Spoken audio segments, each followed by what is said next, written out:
humanidade era pouco desenvolvida tecnologicamente é uma falácia.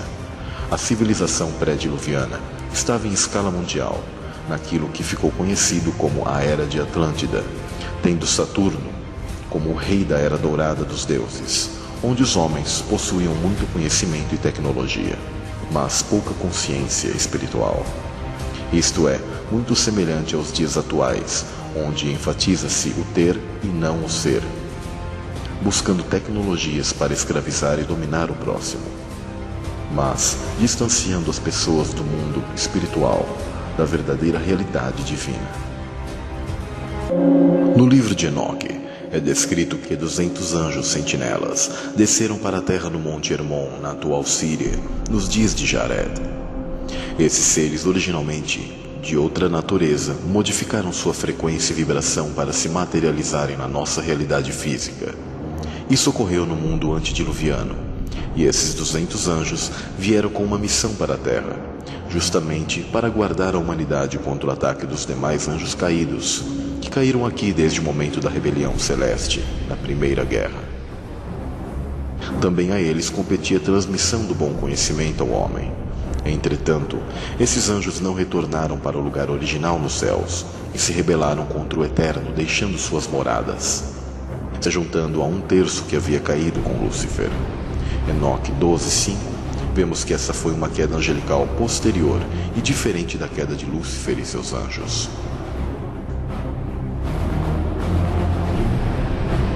Na tradição rabínica judaica, há o conceito que os anjos, para acessarem a Terra, tiveram que passar por cortinas de água, rompendo mundos e acessando a nossa dimensão. O interessante é que nos filmes de Hollywood, como Hellboy, Doutor Estranho, Os Vingadores, Exterminador do Futuro, entre outros, sempre há água nos portais ou passagens dimensionais. Os sumérios chamaram os sentinelas de Anunnaki, que significa aqueles que vieram do céu.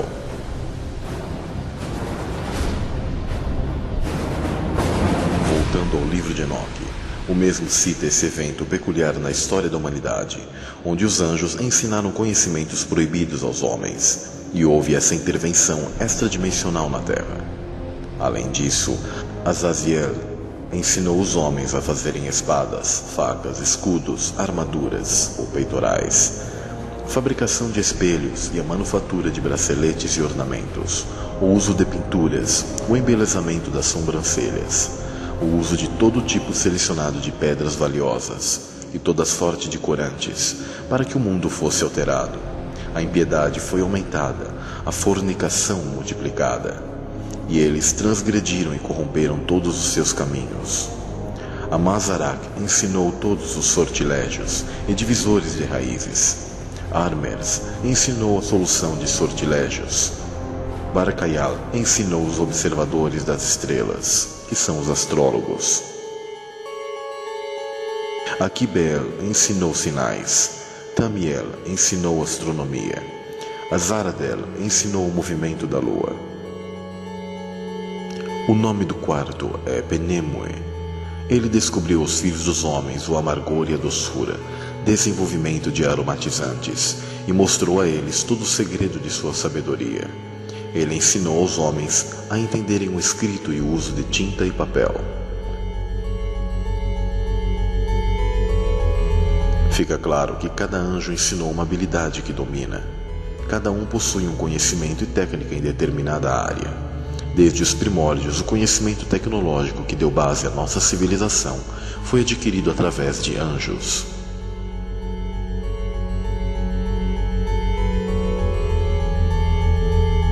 Após a queda dos sentinelas, ficam duas classes de anjos do mal.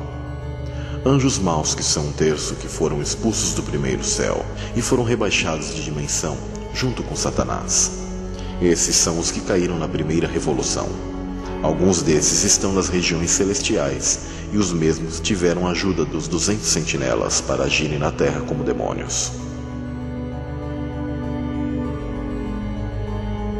Os 200 vigilantes que vieram para a Terra numa missão de proteger a humanidade após a expulsão do Éden, mas acabaram desertando a missão e se unindo a Lúcifer, onde planejaram ter descendência com os humanos, os chamados Nefilins, gigantes, heróis da antiguidade, ou os semideuses. Em Enoque 15:8, é mostrado algo que responde à pergunta de o que seriam os demônios. Agora, os gigantes que têm nascido de espírito e de carne serão chamados sobre a terra de maus espíritos, e na terra estará a sua habitação. Maus espíritos procederão de sua carne, porque eles foram criados de cima. Dos santos sentinelas foi o seu princípio e a sua primeira fundação. Maus espíritos eles serão sobre a terra, e de espíritos da maldade eles serão chamados. A habitação dos espíritos do céu será no céu, mas sobre a terra estará a habitação dos espíritos terrestres, os quais são nascidos na terra. A diferença entre demônios e os anjos caídos é que os primeiros são os espíritos dos gigantes, que foram a descendência dos anjos caídos com as mulheres e que foram mortos no dilúvio. Esses espíritos eram dos anjos da primeira rebelião e perderam seu avatar, o seu corpo. Por isso são obcecados por corpos. Quando canalizam alguém, querem voltar e ter os prazeres que possuíam antes, como cometer fornicação. Estes são a prole dos anjos caídos, almas penadas, espíritos errantes, os espíritos que caíram para a terra com Satanás e que procuraram intervir nessa realidade por meio de canalizações. E quando o espírito imundo tem saído do homem, anda por lugares áridos buscando repouso e não o encontra. Esses espíritos demônios foram os da primeira queda e tiveram a oportunidade de interagir neste mundo físico por plano das sentinelas, ao terem sua união com a semente humana. Um dos motivos para os anjos caídos planejarem filhos foi para terem outros agindo e dando continuidade em suas obras, mesmo se os caídos ficassem presos e fora de cena. E isso foi o que ocorreu. Estes foram aprisionados no Tártaro. Isso resultou em algumas criaturas híbridas extraordinárias, trazendo muitos espíritos malignos dentro de corpos físicos. Concluindo então que demônios não são os 200 sentinelas, mas os espíritos da primeira queda e que almejaram manipular nossa realidade, se manifestando por meio desses corpos. Os 200 sentinelas foram presos.